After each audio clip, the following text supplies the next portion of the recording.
Justice Qazi Faez Isa 29वें chief justice of Pakistan बन गए हैं। ओहदे का हाल पूछा लिया है, उन्हें किन किन चैलेंजेस का सामना हो सकता है?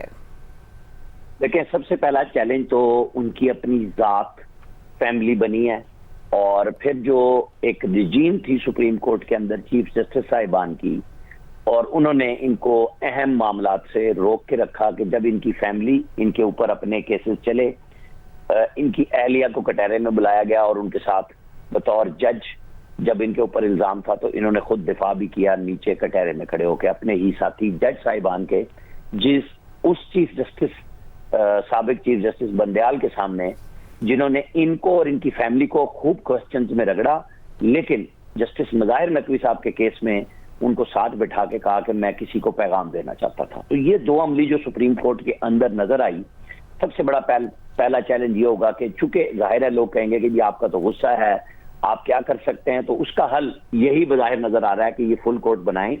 आज सुप्रीम कोर्ट में 2 जजेस की सीटें खाली हैं, एक मुसलसल खाली थी बंदयाल साहब के दौर में, और दूसरे बंदयाल साहब की कल की रिटायरमेंट के नतीजे में सीट खाली हुई है। सुप्रीम कोर्ट का मतलब 17 जजेस हैं, और साबिक चीफ जस्टिस बंदयाल साहब अपनी मनपसंद जजों के चक्कर में सुप्रीम कोर्ट को मुकम्मल ही नहीं कर सके। वो जो कहते थे कि मुझे बड़ा अफसोस रहेगा कि नैब का अगर मैं फैसला ना दे सका, वो 56,000 केसेस पे फैसले ना देने पे उन्हें कोई शर्मिंदगी और उस पे गम नहीं था।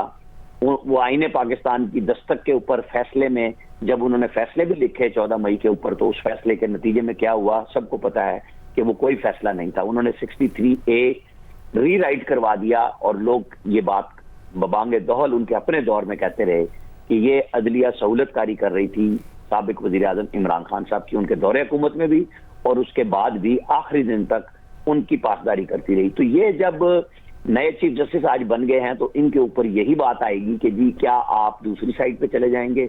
अगर एक तरफ मनपसंद जज लगते थे तो क्या आप भी मनपसंद जजेस लगाएंगे? दूसरी साइड को जिनको रिलीफ नहीं मिलता था, क्या आप सिर्फ उनको रिलीफ देंगे?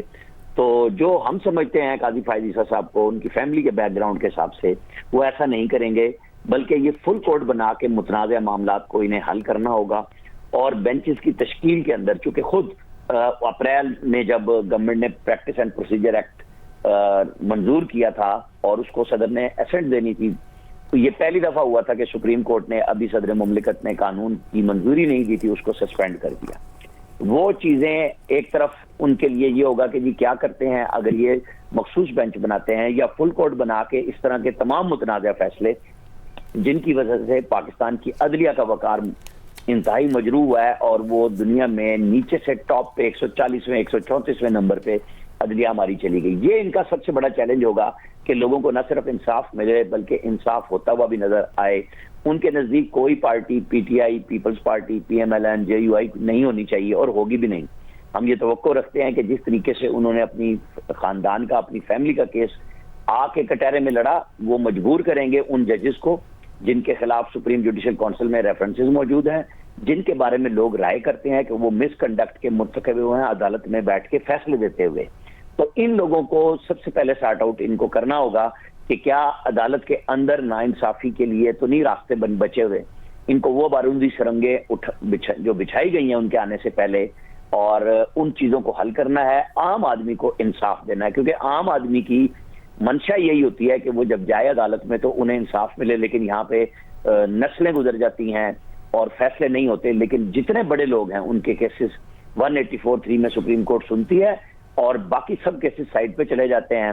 साल आ साल सुप्रीम कोर्ट के अंदर आके भी केसेस नहीं लगते, 3-3, 4-4, 5 साल के बाद किसी आम केस की बारी आती है, और फिर वो वकला और जजेस साहिबान की हाजिरी और अदम हाजिरी पे लटक जाता है।